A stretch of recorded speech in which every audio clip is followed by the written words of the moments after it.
Welcome back to learning Haryana YouTube channel. Sorry, last video में हमने digestive system के ऊपर डिस्कस किया था। जैसे एलिमेंट्री कनाल के जो पार्ट होते हैं, जैसे एलिमेंट्री कनाल, इसोफेगस, आपका स्टमक, रेक्टम, एनस, ये हमने डिस्कस किया था। आज इनसे जुड़ी हुई सारी ग्लैंड्स के बारे में डिस्कस करते हैं। तो सबसे पहले डाइजेशन इन बक्कल कैविटी क्या पढ़ेंगे? डाइजेशन इन बक्कल कैविटी। बक्कल कैविटी जिसको बोलते हैं हम oral cavity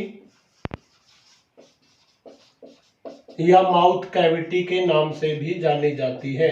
mouth cavity, digestion इन बक्कल कैविटी होगा जो, या तो आप आ सकता है बक्कल कैविटी में डाइजेशन कैसे होगा, या ओरल कैविटी के अंदर डाइजेशन कैसे होगा, या माउथ के अंदर कैसे डाइजेशन होगा। तो सबसे पहले यहां पर जो ग्लैंड्स पाई जाती है,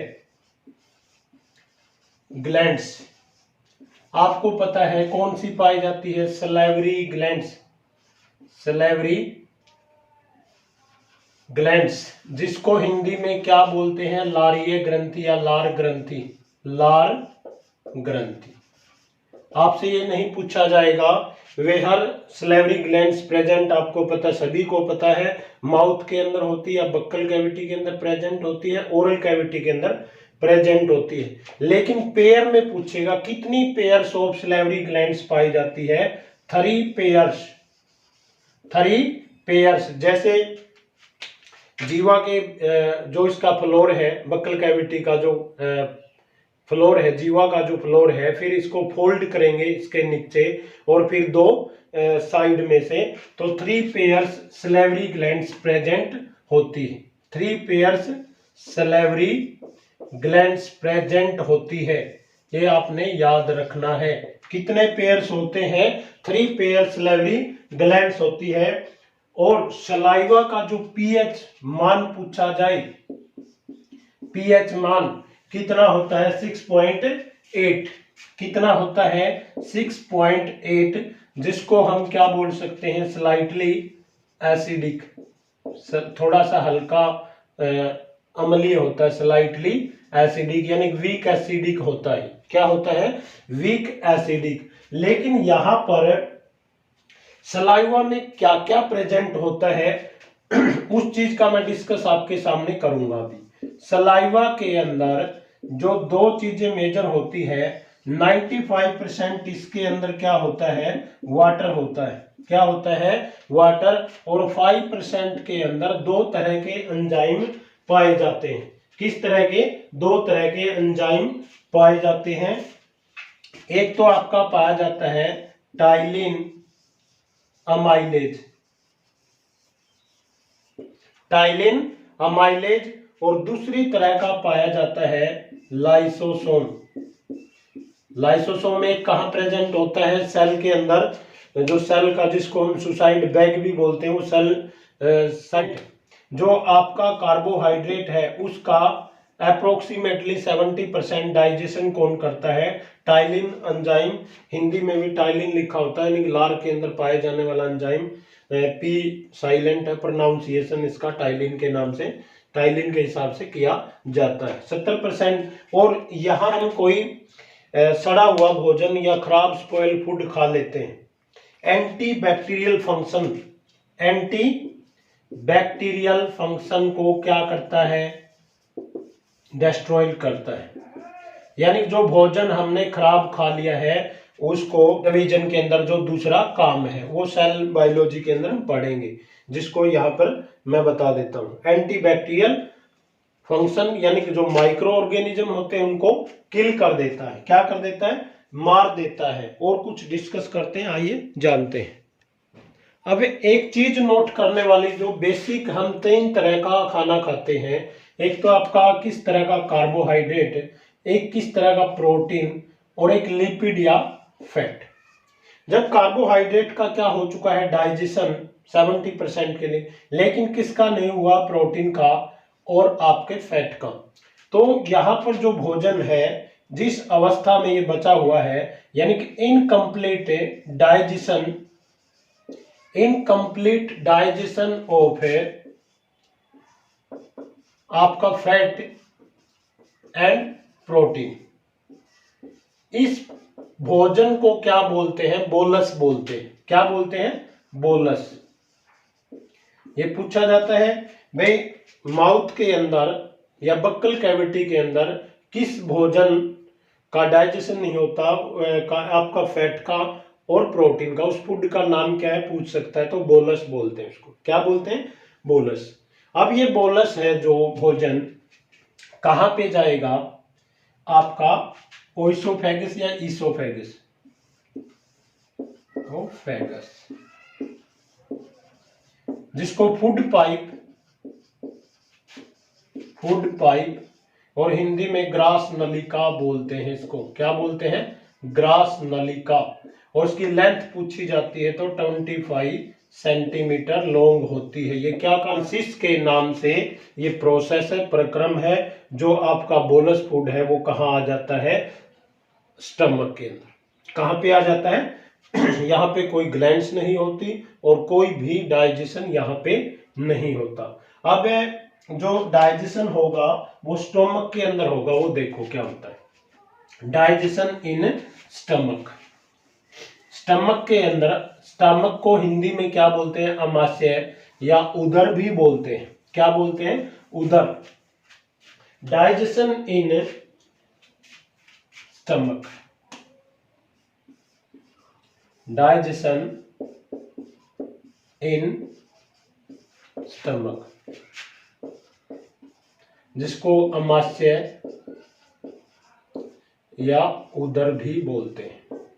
अब जो भोजन चला गया, कहां पे चला गया? अमाशय के अंदर। वो 1 से 1.5 घंटे ऐसे ही पड़ा रहता है, आवर्स।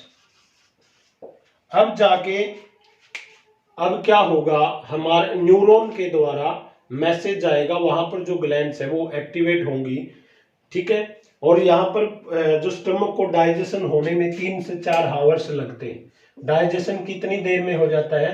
3 to 4 hours. तो पचाने में कितना टाइम लगता है? तो अब जो स्टमक के अंदर ग्लैंड्स है वो न्यूरॉन के द्वारा क्या होगी? एक्टिवेट होंगी। जैसे मैसेज आएगा, जो जे शेप होता है, पूछ लिया जाता है जो स्टमक का आकार है वो कैसा होता है, किस आकार में होता है? जे शेप के अंदर, ठीक है। जैसे फूड आएगा इसके अंदर क्या हो जाएगी? स्वेलिंग हो जाएगी, ये फूल जाएगा, बैग लाइक स्ट्रक्चर होता है, जे शेप है। ग्लैंड्स यहाँ पर देखो क्या क्या होती है, मेजर ग्लैंड्स है जो यहाँ पर, एक तो होती है गास्ट्रिक ग्लैंड्स, गास्ट्रिक ग्लैंड्स, ठीक है। और इसके अलावा जिसको हम बोलते हैं जठर अग्नि, जठर रस भी बोलते हैं, जठर अग्नि। और इसके अलावा क्या क्या होता है यहाँ पे? HCl और आपका एक पेप्सिन, रेनिन और आपका म्यूकस। ये चीजें हमने 10th क्लास में भी पढ़ी है। ग्लैंड्स कौन सी? गास्ट्रिक ग्लैंड्स है, एक HCl होता है, पेप्सिन होता है, रेनिन होता है और म्यूकस होता है। गास्ट्रिक ग्लैंड्स है जो कहां पे रिलीज होती है? इसके अंदर। जो हम बात करें HCl, HCl एक एसिड है जिसको हम हार्मोन भी कह सकते हैं। देखो कितनी बढ़िया बात है।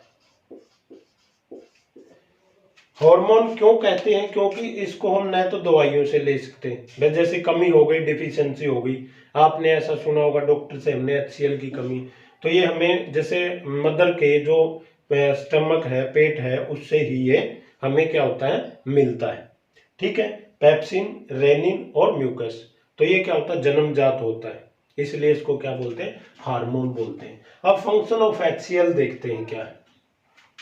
एक तो क्या है, जो हमने भोजन के साथ माइक्रो ऑर्गेनिज्म चले गए हैं, जो क्या चले गए हैं? माइक्रो ऑर्गेनिज्म यानी बैक्टीरिया चले गए हैं। उनको क्या करता है? To kill the micro organism, यानी हानिकारक जो माइक्रो ऑर्गेनिज्म चले गए हैं उनको क्या करता है, किल कर देता है सॉरी। और पेप्सिन और रेनिन एंजाइम को क्या कर देता है, एक्टिवेट कर देता है। एक्टिवेट यानी ये पहले क्या होते हैं, पेप्सिनोजन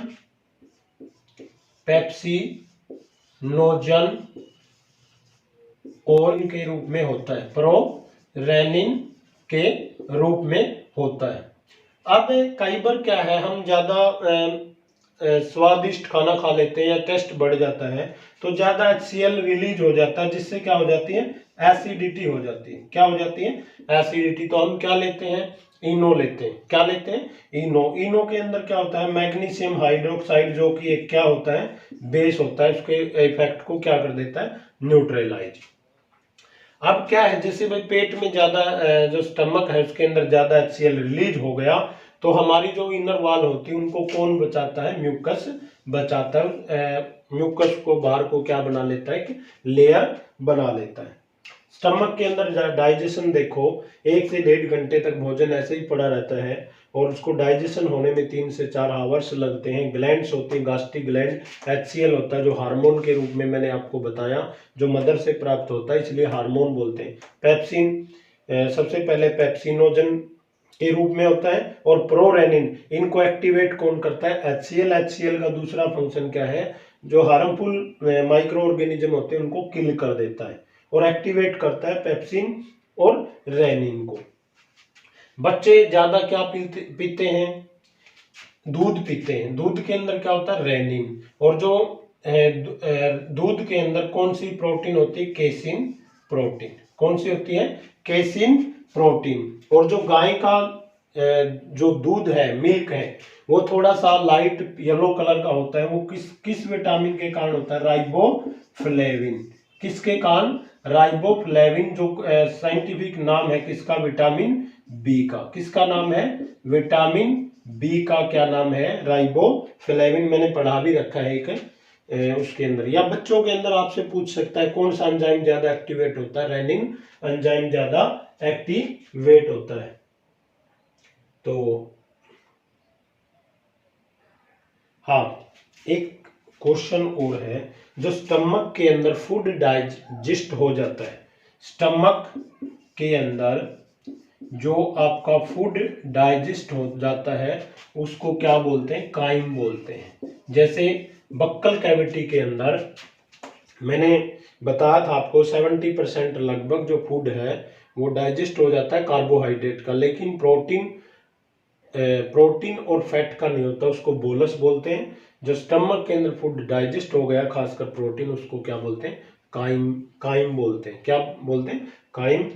तो जो रिमेनिंग टॉपिक है इसका, जैसे फिर स्मॉल इंटेस्टाइन के अंदर, लार्ज इंटेस्टाइन के अंदर कौन से एंजाइम वहां पे हेल्प करते हैं, will be discuss in next video. जो बच्चे इस चैनल को पहली बार देख रहे हैं, please subscribe and share this channel learning Haryana. Thank you, have a nice day.